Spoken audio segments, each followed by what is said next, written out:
आज हम बात करेंगे उस एक्टर की जिसके लिए एक्टर जैसा शब्द भी छोटा पड़ जाए। उसका ऐसा जलवा था कि 5 मिनट के सीन में भी अगर वो एक ऐसा डायलॉग बोल दे तो वो पूरा सीन उसका हो जाता था।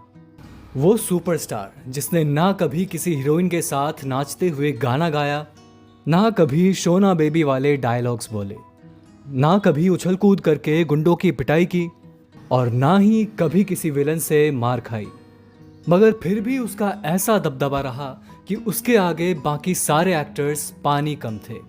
फिल्मों में उनकी एंट्री पर सिर्फ जूते और उनके चलने के ढंग को देखकर थिएटर्स में तालियां बजने लग जाती थीं। तो हम बात कर रहे हैं उस सुपरस्टार की जो सिर्फ नाम का नहीं बल्कि असलियत का भी राजकुमार था। कैसे एक पुलिस वाला अपनी नौकरी छोड़कर फिल्मों में आया, उनका असली नाम और पहचान क्या था। दो बार वो प्यार में डूबे लेकिन हर बार उन्हें बेइज्जती ही मिली। क्या राजकुमार सच में इतने गुस्सैल थे कि गुस्से में आकर उन्होंने किसी की हत्या कर दी थी? आखिर क्यों वो सरेआम किसी की भी बेइज्जती कर देते थे और हर कोई उनसे खौफ खाता था? कैसे उन्होंने अपनी आवाज के बदौलत बॉलीवुड में राज किया? अंत में उस आवाज ने उनका ऐसे साथ छोड़ा कि वो इशारों में बात करने पर मजबूर हो गए। और आखिर क्यों बॉलीवुड के इतने बड़े सुपरस्टार के मौत पर बॉलीवुड का कोई छोटा सा कलाकार भी उनके यहाँ नहीं गया? जानेंगे और भी बहुत कुछ, तो चलिए शुरू करते हैं। राजकुमार का जन्म 8 अक्टूबर 1926 को आज के बलूचिस्तान में एक ब्राह्मण परिवार में हुआ था। उनका पूरा नाम था कुलभूषण नाथ पंडित। उनके पिता का नाम था जगदीश्वर नाथ पंडित और माँ का नाम था धनराज रानी पंडित। उनके 2 भाई और 5 बहनें थीं। उनका परिवार एक संपन्न कश्मीरी पंडित का परिवार था। राजकुमार बचपन से ही पढ़ाई में काफ़ी अच्छे थे। उन्हें किताबें पढ़ने का इतना शौक था कि उन्हें हिंदी, इंग्लिश, पंजाबी, कश्मीरी, उर्दू और भी कई भाषाओं का ज्ञान था। नौकरी की तलाश में वो 14 साल की उम्र में ही बॉम्बे आ गए थे और यहाँ पढ़ाई पूरी होने के बाद उन्हें पुलिस में नौकरी भी मिल गई। वो अपनी नौकरी करने लगे और खुश थे, लेकिन उनका चाल चलन और एटीट्यूड ऐसा था कि उन्हें हर कोई कहता था कि तुम्हें तो फिल्मों में जाना चाहिए। वैसे तो राजकुमार ने शुरुआत में इन बातों पर ध्यान नहीं दिया, लेकिन फिर भी धीरे धीरे उनका भी पुलिस की नौकरी से मन भरने लगा और एक्टर बनने की तरफ उनका भी ध्यान जाने लगा। इसी समय उनके एक दोस्त ने राजकुमार की फोटो खिंचवाकर डायरेक्टर नज़म नगमी को दे दी। फोटो देखकर डायरेक्टर ने राजकुमार को तुरंत मिलने बुला लिया और उन्हें सीधे फिल्म में रोल दे दिया। ये फिल्म थी 1952 में रिलीज हुई फिल्म रंगीली। तो राजकुमार ने पुलिस की नौकरी छोड़ दी और 26 साल की उम्र में वो हीरो बनने निकल पड़े। लेकिन शुरुआत में राजकुमार को कुछ अच्छे रोल्स नहीं मिल रहे थे और वो छोटे मोटे रोल्स करने लगे। सहारा, अवसर, घमंड, नीलमणि और कृष्ण सुदामा जैसी कई फिल्मों में उन्होंने काम किया, लेकिन वो हीरो नहीं बन पाए। 1952 से लेकर 1957 तक वो बहुत परेशान रहे। नौकरी छोड़ चुके थे और हीरो वो बन नहीं पा रहे थे। लोगों ने उन्हें पागल तक कहना शुरू कर दिया था। लोगों ने कहा कि ये किसी भी एंगल से हीरो जैसा तो नहीं लगता। हाँ, अगर विलन बनने का ट्राई करे तो शायद कुछ हो भी जाए।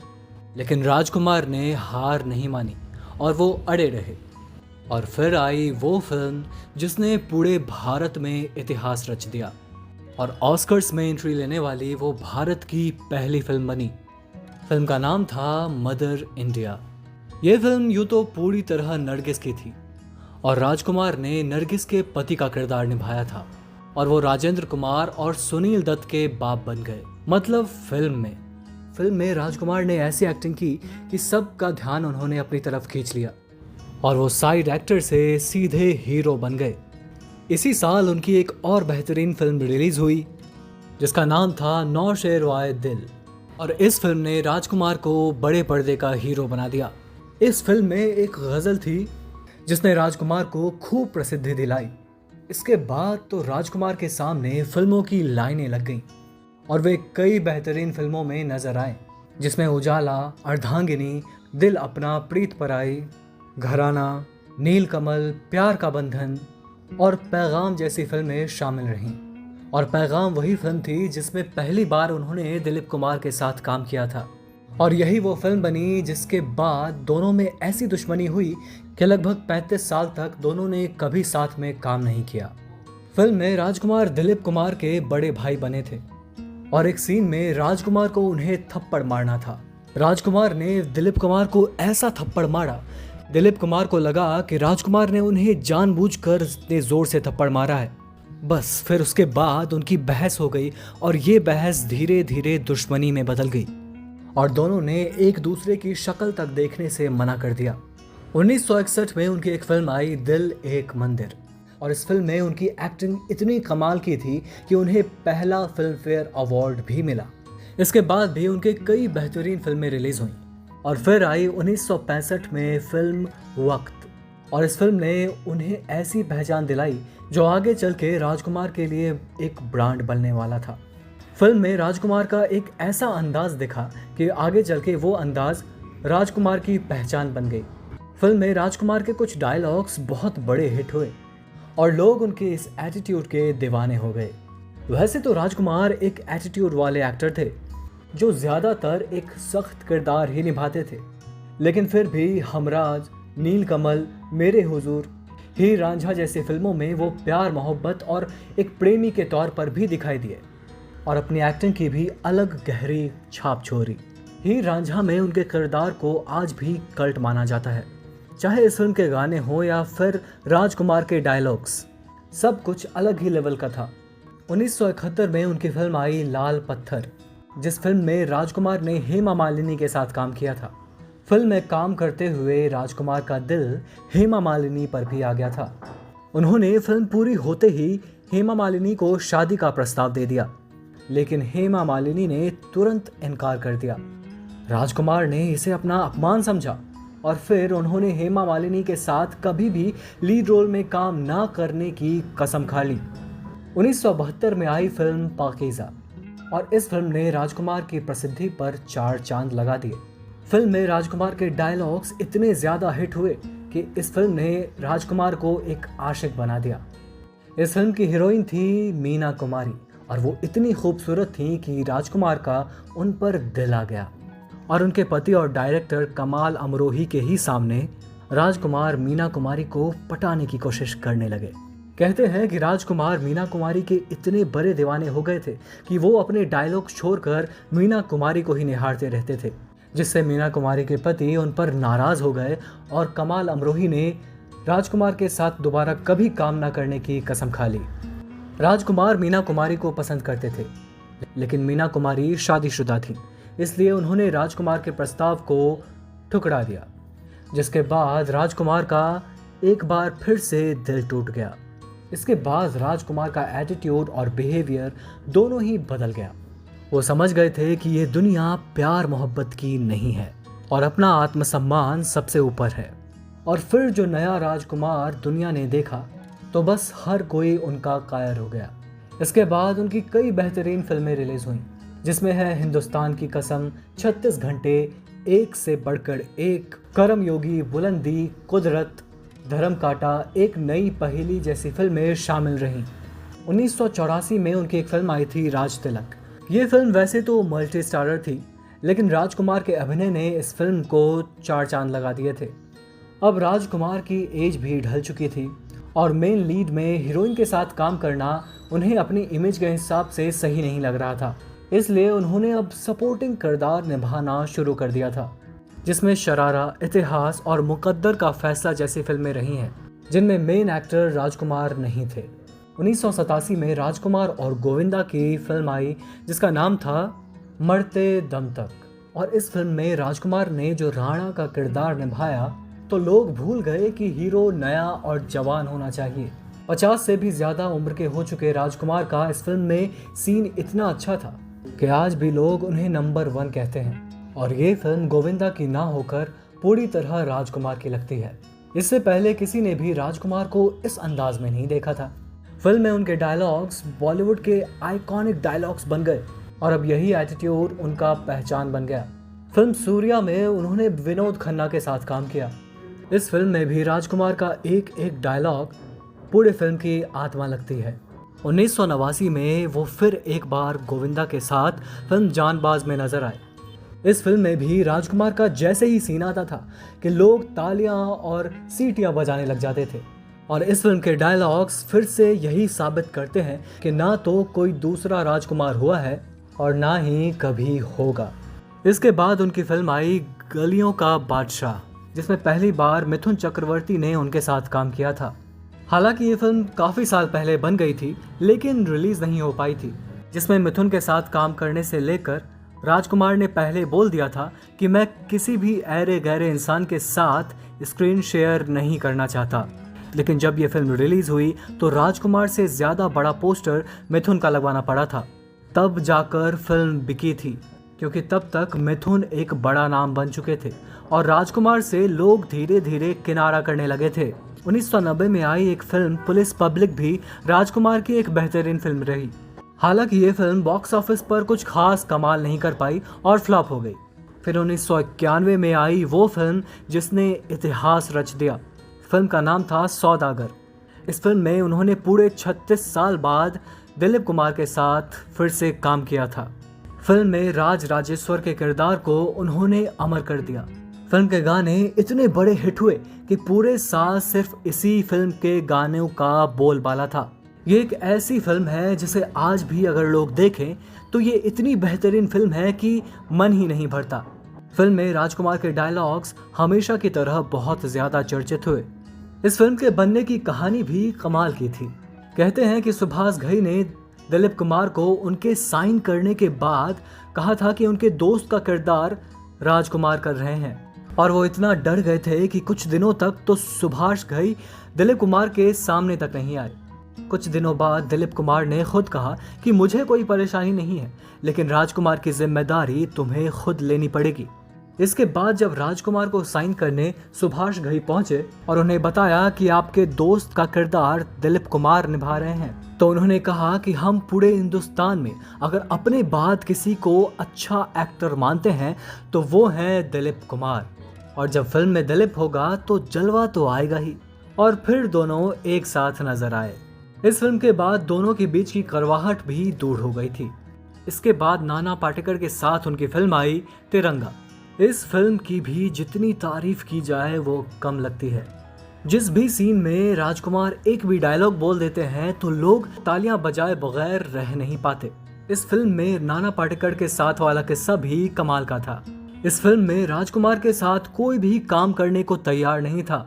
जब डायरेक्टर ने नाना पाटेकर से बात की तो नाना पाटेकर ने कहा था कि राजकुमार बहुत ही सनकी किस्म का आदमी है और मैं उसके साथ काम नहीं कर सकता, क्योंकि अगर उन्होंने मुझसे कुछ भी कहा तो मैं तुरंत ही फिल्म छोड़ दूंगा।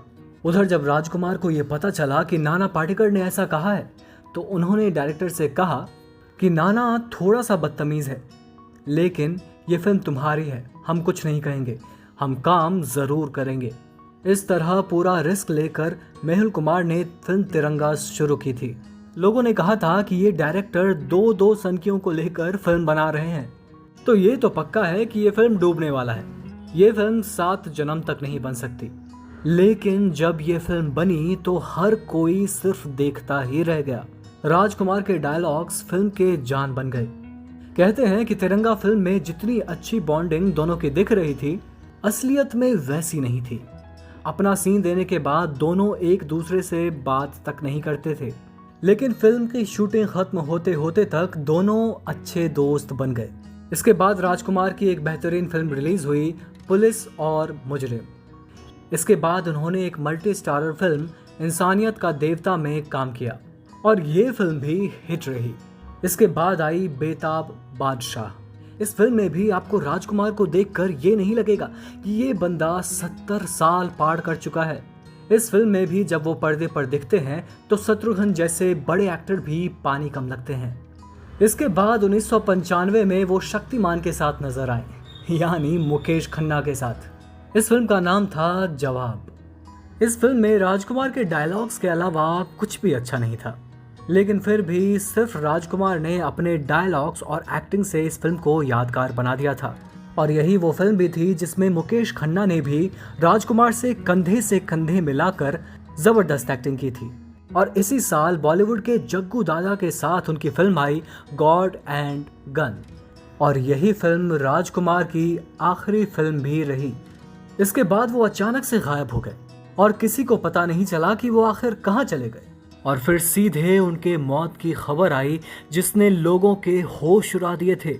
अब हम राजकुमार के दिलचस्प और अनसुने किस्सों के बारे में जानेंगे और साथ ही ये भी जानेंगे कि आखिर उनकी मौत कैसे हुई थी और इसे लोगों से क्यों छिपाया गया था।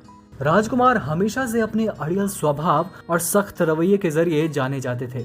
वो किसी को भी जवाब देने से पहले 1 मिनट भी नहीं सोचते थे।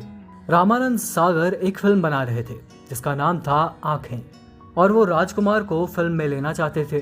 तो राजकुमार को साइन करने के लिए जब वो उनके घर गए और उन्हें कहानी सुनाई तो राजकुमार ने अपने कुत्ते को बुलाया और उससे पूछा कि जानी, क्या ये रोल तुम करना चाहोगे? तो कुत्ते ने ना में अपनी सिर हिला दी। तो इस पे राजकुमार ने रामानंद सागर से कहा कि मेरा कुत्ता भी ये फिल्म नहीं करना चाहता, तो मेरा तो कोई सवाल ही नहीं उठता। इसके बाद रामानंद सागर को ये बात बहुत बुरी लगी और फिर इस फिल्म में धर्मेंद्र ने काम किया और ये फिल्म बहुत बड़ी हिट हुई। राजकुमार अपनी फिल्म मेरा नाम जोकर बना रहे थे जिसमें कई बड़े एक्टर्स थे। राज कपूर चाहते थे कि राजकुमार भी उनके फिल्म में एक छोटा सा रोल करे, लेकिन राजकुमार ने राज कपूर से भी कह दिया कि हम सिर्फ सोलो फिल्म करना पसंद करते हैं। उसके बाद राज कपूर भी राजकुमार के कट्टर दुश्मन बन गए। जब प्रेम चोपड़ा की शादी थी तो इनकी शादी में राज कपूर और राजकुमार आमने सामने आए।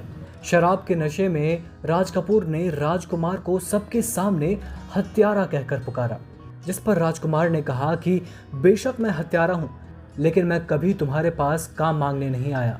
लेकिन आखिर राज कपूर ने राजकुमार को हत्यारा क्यों कहा था? तो बात उन दिनों की है जब राज कपूर ने मदर इंडिया फिल्म में काम किया था और हर तरफ उनकी चर्चा हो रही थी।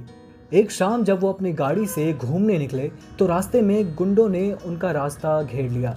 अब राजकुमार को रोकना तो कोई छोटी बात है नहीं। फिर राजकुमार अपने कार से बाहर उतरे और उन गुंडों से बहस करने लगे। ये बहस इतनी आगे तक पहुंची कि राजकुमार उनमें से एक गुंडे को मारने लग गए और उन्होंने उस गुंडे को इतना मारा कि वो वहीं पर मर गया। उसके बाद उन्हें गिरफ्तार कर लिया गया और 1 साल तक उन्हें ट्रायल पर रखा गया, लेकिन सबूतों के अभाव के चलते और आत्मरक्षा का हवाला देकर वो बच गए। फिर क्या था? इसके बाद ये खबर इंडस्ट्री में आग की तरह फैल गई और लोग उनसे खौफ खाने लगे। यही कारण था कि राज कपूर ने उन्हें हत्यारा कहा। राजकुमार के घर का नाम था विस्परिंग विंडो, मतलब कि वह खिड़कियां जो फुसफुसाती हैं। राजकुमार हर फिल्म के बाद अपनी फीस बढ़ा देते थे, फिर चाहे फिल्म हिट हो या फ्लॉप। वह कहते थे कि फिल्म फ्लॉप हुई है, हम नहीं। राजकुमार ने अपने जीवन में बहुत ज्यादा दोस्त नहीं बनाए क्योंकि उनका मानना था कि मैं अपना ही सबसे बड़ा दोस्त हूँ और अपने से बड़ा कोई दोस्त नहीं होता। जंजीर फिल्म किसे याद नहीं होगी, जिसने बॉलीवुड को एक एंग्री यंग मैन और अमिताभ बच्चन जैसा शानदार अभिनेता दिया। लेकिन बहुत कम लोगों को ये पता होगा कि ये फिल्म पहले राजकुमार को ही ऑफर हुई थी, लेकिन उन्होंने सिर्फ इसलिए ये फिल्म करने से मना कर दिया क्योंकि उन्हें चमेली का तेल पसंद नहीं था। जब प्रकाश मेहरा उन्हें साइन करने गए तो राजकुमार ने उनसे कह दिया, हम तुम्हारी फिल्म करते, जरूर करते, पर ये जो चमेली का तेल तुम अपने सर पर लगाते हो उसकी खुशबू मुझे पसंद नहीं। राजकुमार B.R. चोपड़ा को सबसे अच्छा डायरेक्टर और सबसे अच्छा इंसान मानते थे और वो ही इकलौते थे जिसकी राजकुमार तारीफ किया करते थे। फिल्म मरते दम तक में गोविंदा के साथ उन्होंने काम किया और जब एक गाने की शूटिंग पूरी हुई तो राजकुमार ने गोविंदा से कहा कि तुम आर्टिस्ट तो बड़े अच्छे हो, पर कभी हीरोइन को भी मौका दिया करो डांस करने का, खुद ही खुद में नाचते रहते हो, ये अच्छा नहीं लगता। इसके बाद गोविंदा को समझ ही नहीं आया कि वो उनकी तारीफ कर रहे हैं या बेइज्जती। एक बार गोविंदा बहुत चमकीली शर्ट पहनकर सेट पर पहुंच गए थे, जिसे देखकर राजकुमार ने गोविंदा की शर्ट की तारीफ कर दी और कहा कि ये शर्ट मुझे बहुत अच्छी लगी। गोविंदा ने तुरंत अपनी शर्ट उतारकर पूरे सम्मान के साथ वो शर्ट राजकुमार को दे दी। अगले दिन जब गोविंदा राजकुमार से मिले तो उन्होंने देखा कि गोविंदा ने जो शर्ट उन्हें पिछली बार दी थी उसी शर्ट से राजकुमार अपनी नाक साफ कर रहे थे और तब गोविंदा समझ गए कि राजकुमार सच में राजकुमार ही हैं। जब सलमान खान की फिल्म मैंने प्यार किया हिट हुई थी और वे नए नए हीरो बने थे तो उनकी एक सक्सेस पार्टी रखी गई थी। उस पार्टी में जब सलमान खान राजकुमार से मिले तो वो बोले, आप कौन? ये बात राजकुमार को बिल्कुल भी अच्छी नहीं लगी। उन्हें लगा कि कल का आया लड़का मुझसे पूछ रहा है कि मैं कौन हूँ। तो राजकुमार ने भी अपनी अड़ियल सी भाषा में कहा कि जाकर अपने बाप से पूछ कर आओ कि मैं कौन हूँ। यह सुनकर सलमान खान हक्के बक्के रह गए और उन्हें जब बाद में पता चला कि उन्होंने किसके साथ बदतमीजी की है तो वो बाद में हाथ जोड़कर उनसे माफ़ी मांगने चले गए। एक डायरेक्टर थे मणि कौल, उन्होंने एक फिल्म बनाई उसकी रोटी। वो फिल्म राजकुमार ने देखी और मणि कौल को फ़ोन कर कर बोले कि क्या तुम आर्ट वार्ट वाली फिल्में बनाते हो? हमारी रोटी, हमारे साथ चले आओ, एक कमर्शियल फिल्म बनाते हैं। एक बार राजकुमार बप्पी लहरी से मिले जो अपने आप को सोने में सजा कर रखते थे। राजकुमार ने उन्हें देखा और देखते ही बोले, औरतों के सभी जेवर पहन रखे हैं, बस एक मंगलसूत्र की कमी है। इसके बाद बप्पी लहरी कुछ भी नहीं कह पाए और हंसते हुए चले गए। राजकुमार की अगर पर्सनल लाइफ के बारे में बात करें तो राजकुमार की कई हीरोइनें रही हैं।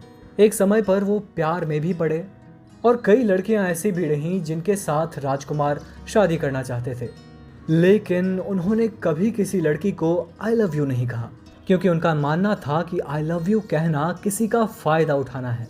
एक फ्लाइट के दौरान उनकी मुलाकात एक एयर होस्टेस से हुई थी जो एक एंग्लो इंडियन लड़की थी जिसका नाम था जेनिफर। राजकुमार को देखते ही उस लड़की पर दिल आ गया। राजकुमार ने उसे शादी का प्रस्ताव दिया। किसी भी लड़की के लिए राजकुमार का प्रस्ताव एक सपने से कम नहीं था, तो बस उसने भी हाँ कर दी और राजकुमार से शादी कर ली। राजकुमार ने उसका नाम जेनिफर से गायत्री कर दिया। दोनों के 3 बच्चे हुए, 2 बेटे और 1 बेटी। राजकुमार जैसे बाहर से दिखते थे, असल में वो अंदर से वैसे बिल्कुल भी नहीं थे। बस वो नहीं चाहते थे कि कोई उनका दोस्त बने, कोई उन्हें अच्छा कहे। राजकुमार दिल के बहुत अच्छे इंसान थे और उनके साथ रहने वाले लोग ये मानते थे, जिनमें चेतन आनंद और नाना पाटेकर जैसे लोग शामिल हैं। अपनी पूरी जिंदगी में राजकुमार को जिस आवाज़ के जरिए माना गया, एक समय ऐसा भी आया जब वो आवाज़ मौन हो गई। दरअसल उन्हें गले का कैंसर हो गया और वे लंबे समय तक बीमार हो गए। उनकी आवाज़ सुनने के लिए उनके बहुत पास जाना पड़ता था और वो इशारों में बात करने को मजबूर हो गए थे। और फिर एक रात ऐसी भी आई जब राजकुमार को विश्वास हो गया कि वो अब कल का सूरज नहीं देख पाएंगे। उन्होंने अपने परिवार को अपने पास बुलाया और कहा, मेरा अंतिम संस्कार करने के बाद ही फिल्म उद्योग को बताना कि राजकुमार अब नहीं रहे, क्योंकि वो नहीं चाहते थे कि कोई भी उन्हें इस हालत में देखे, उनके मरने का कारण जाने और उन पर टिप्पणी कर कर अपनी राय दे। उनका मानना था कि अंतिम संस्कार सिर्फ परिवार की उपस्थिति में ही होना चाहिए, ना कि दुनिया के सामने मरने के बाद उसका तमाशा बनाना चाहिए। एक शेर राजकुमार को बहुत पसंद था और वो अक्सर कहा करते थे, जिंदगी चलते कटी कंधों पर आया कब्र तक, जिंदगी चलते कटी और कंधों पर आया कब्र तक, 4 कदम के वास्ते गैरों का एहसान हो गया। और 3 जुलाई 1996 को 69 साल की उम्र में उन्होंने इस दुनिया को अलविदा कह दिया, मगर अपने पीछे अपनी शख्सियत की ऐसी छाप छोड़ गए कि वो मरकर भी अमर हो गए। तो ये थी द लेजेंडरी सुपरस्टार राजकुमार की कहानी। उम्मीद है ये वीडियो आपको पसंद आई होगी। पसंद आया तो लाइक, शेयर, कमेंट करना बिल्कुल ना भूलें। हमें कमेंट बॉक्स में बताएं कि राजकुमार आपको कैसे लगते थे, उनके कौन से डायलॉग्स आपको बहुत अच्छे से याद हैं, हमें कमेंट बॉक्स में ज़रूर बताएं। और ऐसी ही बॉलीवुड से जुड़ी नई और पुरानी स्टोरीज जानने के लिए हमारे चैनल को सब्सक्राइब ज़रूर कर लें और बेल आइकन दबाना बिल्कुल ना भूलें, ताकि आपको हमारे आने वाले वीडियोस के नोटिफिकेशंस सबसे पहले मिले।